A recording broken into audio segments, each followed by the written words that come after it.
Okay, how many people watching this podcast have ever been stressed out at any point in their life? I'm guessing that almost all of us has experienced stress at one time or another, but that most of us don't understand the physiology of the stress response, the psychology of the stress response, and the best ways to deal with stress. I'm going to further guess that most of us don't understand that there are particular types of stress that can be quite helpful for us in certain specific life situations. So I'm going to also talk about that today. Thank you so much for joining me, and I hope you enjoy it. My name is Dr. Ryan Skelton. I'm a licensed clinical psychologist in Portland, Oregon, and I can be reached at ptctherapy@yahoo.com. I'll also leave that address at the end of this podcast. Please feel free to distribute the podcast to anyone you would like, for any reason whatsoever, with the proviso that the podcast is distributed in its entirety, including this introductory segment here. And please don't consider the podcast a substitute for being evaluated by a local mental health professional who has taken the time to get to know you and your specific situation. I can't stress enough that although the information that I provide here is intended to be useful to you in understanding some of the things that affect specific psychological situations, and I hope to have a conversation with all of you as the podcast goes on about topics that you want me to cover or things that you're excited about. That is, however, not a substitute for a therapeutic relationship.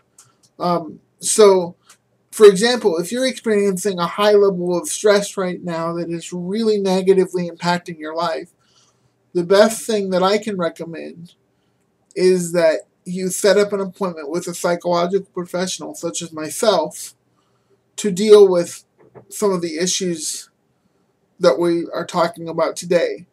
Now, that said, I will give you some basic techniques so that you can understand what stress is and how to deal with it more effectively. So I hope you enjoy the rest of the podcast. Okay, so what is stress? Well, stress is the increased physiological or neurological activity of an organism in response to a stimulus in the environment. That's it. That's all it is. There are two different types of stress. The first is called distress, and the second is called eustress. Distress is defined as any degree of neurological stimulation or physiological stimulation that is detrimental to the functioning of the organism. And eustress, or motivating stress, is defined as stress that is helpful and appropriate in both type and degree and promotes the goals of the organism, promotes the functioning of the organism within the environment. And by the way, I'm using the term organism, but of course, human beings are organisms too. So you and I, among many other roles in life, one of our roles is to be an organism. We are biological human beings, and today we're going to talk about both the biology and the psychology of stress. So, stress as a biological response can either be functional and appropriate, or it can be dysfunctional. And we're going to talk about both types of stress today. This next slide is called the Yerkes-Dobson curve after the people that originally coined the concept in research. It illustrates the idea that a particular amount of stress is necessary for optimal performance, because if we view stress as anything that causes the organism to leave its resting state, i.e., sleep or an extreme state of relaxation, then we can all think about times at which we've required a little bit of stress in order to obtain biological advantage in a given situation, i.e., a sporting event or a crisis situation in which we had to lift more weight than we usually can. So that's what they're talking about in terms of optimal human performance. There are many situations in which some stress is certainly required to achieve it. And the Yerkes-Dobson curve illustrates that idea. When we experience it, this stress may take the form of excitement or nervousness or pleasant anticipation or a feeling of the thrill of having survived or being about to undertake an extremely difficult task. And we all enjoy this sensation when we find it. We find it very, very pleasurable, and that's why we do activities over and over again at times, is to stimulate this kind of neurological event in our bodies. So that level of stress and that type of stress called eustress can be one of the most important experiences in human life. And I think that it's important that we all understand how and under what circumstances to stimulate it. I want to talk a little bit more about what happens to your body and your brain when you're stressed out. Well, you're going to experience increased neurological arousal. You're going to experience more vigilance. That's more awareness of your environment. You're going to be able to think more clearly, with more focused attention about the stressor that you're experiencing, and you're going to exhibit the appropriate degree of aggression towards the stressor in the environment that's causing the stress. All of this is assuming that the stress is short term rather than long term.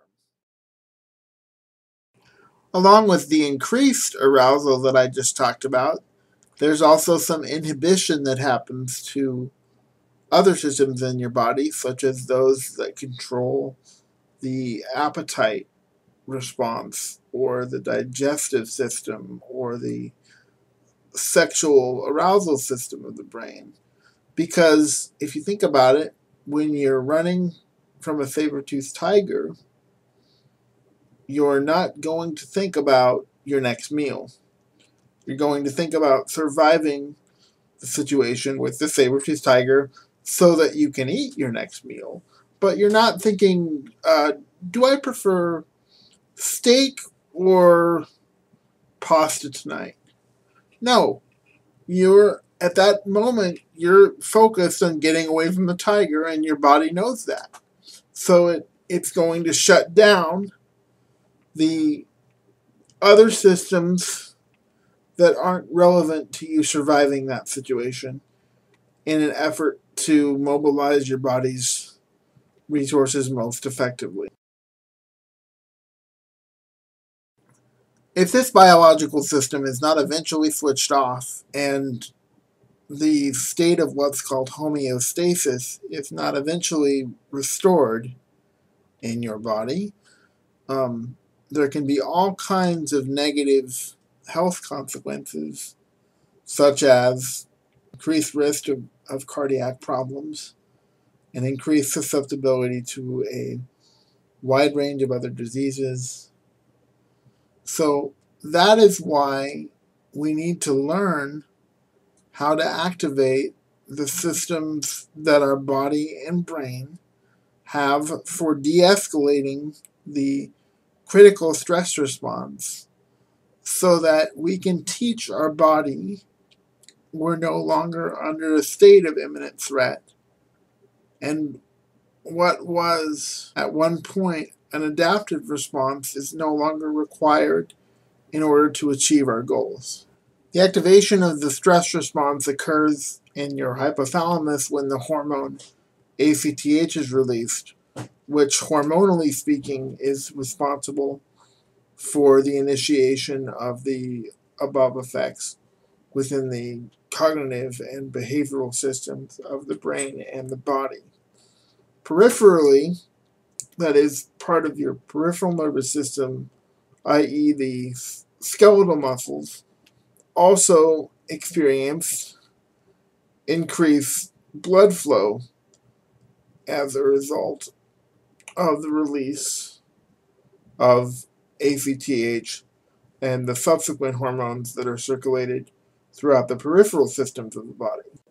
All of us are aware on some level the things that cause stress in our lives, but let me go over things that research suggests can cause some stress in our lives, and some of them might surprise you. The first one that I want to talk about is traumatic events. And keep in mind that this can include directly experiencing traumatic events, or it can include witnessing traumatic events, or even hearing about traumatic events. All of those types of exposure to trauma have been shown to cause stress, or at least to have the capacity to cause stress. Because really, whether or not the stress system is activated depends, at least in part, on one's own cognitive appraisal of the situation. For example, for the average human being, witnessing a shooting causes a great deal of stress. But if you're a police officer, then your first response to that stressful situation may not be distress, but rather eustress. And the differentiation for a police officer would be the degree of training and the degree of expectation they have to the stimulus of an actual shooting. So the stress response from a biological perspective is universal. However, the degree of that response and the cognitive appraisal of that response varies depending upon what psychologists like to call learning history. It varies on the basis of genetics, and it varies for some behaviors on the basis of gender and a wide variety of other psychological variables. And we'll talk about that more as the podcast progresses. But I just want to emphasize that each person's behavioral response to stress can be affected by a wide variety of variables. And so, even though a situation will produce some type of stress, the type and degree of stress that it produces is affected by your individual history and your particular circumstances. The next category of stressful events that I want to talk about is significant changes in your life, whether those changes are positive or negative.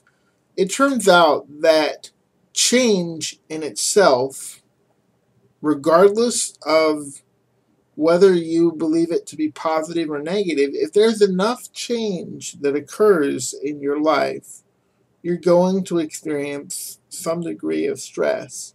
From a biological and psychological perspective, a promotion at work may be just as stressful to your organism or to your psychological circumstances as, let's say, an illness. It really depends on the degree of change and the degree of disruption to your support system and your surrounding environment, because all of that affects your ability to cope with stress and to manage stress effectively. And then the last category of things that I want to talk about are what's called daily hassles. And those things can be anything from errands that you have to run, being cut off in traffic, getting home from work late, and by itself, taken individually, each hassle is not a particularly stressful event, right? It's not like most of us who have a normal psychological situation and a normal response to anxiety. Each time we're cut off in traffic, it's not the equivalent to our perceptual and psychological system as if we're being chased by a saber-toothed tiger. So it's the sum total of the amount of daily hassles we all have in our lives that can greatly increase stress. And it turns out that if you have a lot of daily hassles, it can be just as stressful as a highly significant traumatic event.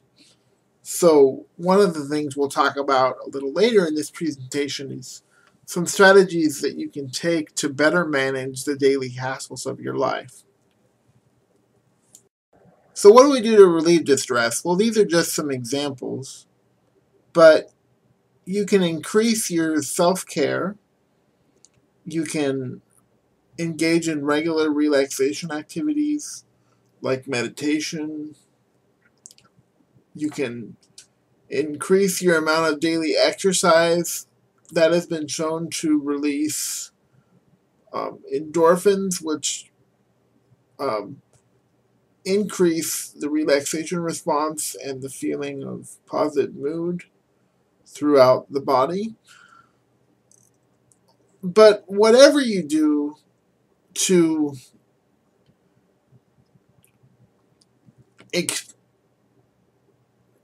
take care of yourself, the most important thing is to make sure that it's a regular part of your day. And the easiest way to accomplish that is to imagine that without your input, the day that you have today is going to be remarkably similar to the day that you have tomorrow. And we can use that to our advantage because we can begin to think realistically about the times of the day and the spaces in the day in which we can make our own commitment to self-care. If you think idealistically about the type of self-care that you'd like to have, then you're far less likely to be able to implement the self-care into practice. And that is, of course, a very important step to stress management. We don't want to just think about what we can do to relieve stress. We want to actually relieve the stress that we're experiencing. In order to do that, we need to be realistic about how and why we're going to fit self-care into our day. Breaking it down into small behavioral steps is a process that can be helpful, and a therapist can help you do that. So if you don't have one and you're experiencing a large degree of anxiety and stress, I highly recommend that you have a therapist who can help you through this process.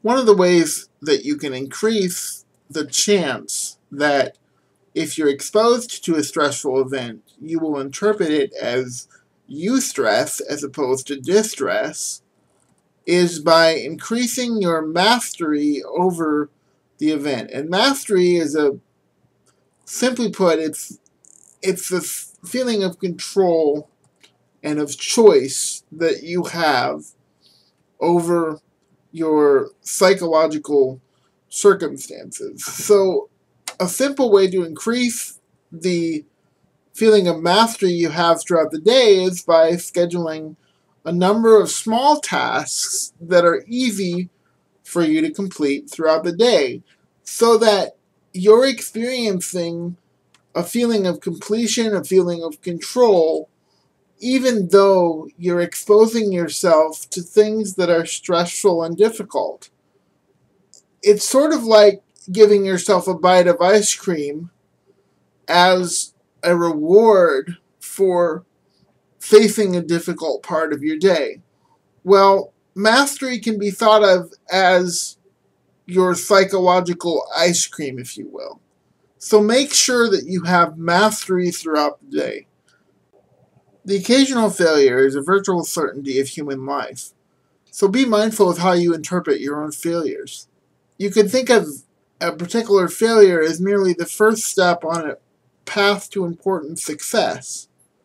This will minimize the de-stress you feel when failing. Granting yourself permission to be imperfect can be very helpful in terms of managing your own failure. The truth is that if we expect perfection of ourselves at all times, then we'll be unlikely to find it.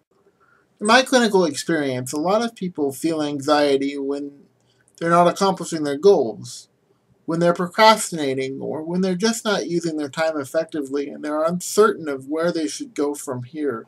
My general advice in this situation is to think about what gets you excited, what makes you happy, what gets you out of bed in the morning, what motivates you, what is it that in the many, many years of your life has made you the motivated and happy person that you either used to be or are today.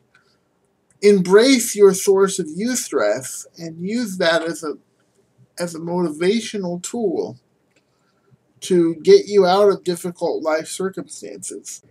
Other aspects of your biology beyond the physical stress response itself also contribute to your ability to be more resilient in stressful situations. This includes things like getting enough sleep, making sure that you're not drinking too much caffeine, or taking any other drug that could increase your anxiety, making sure your living environment is optimal, that it's not too hot, too cold, too messy, or too clean. You might be laughing when I say too clean, but I'm really quite serious. What I mean by that is make sure that your living environment has reminders of the things that you like to do and reflects your life in some way. Don't make yourself live in a hospital room. If in fact you have a space, personalize it and fill it with things that remind you of positive emotional experiences. This will greatly help you deal with the stress that you're going to experience in life sometimes.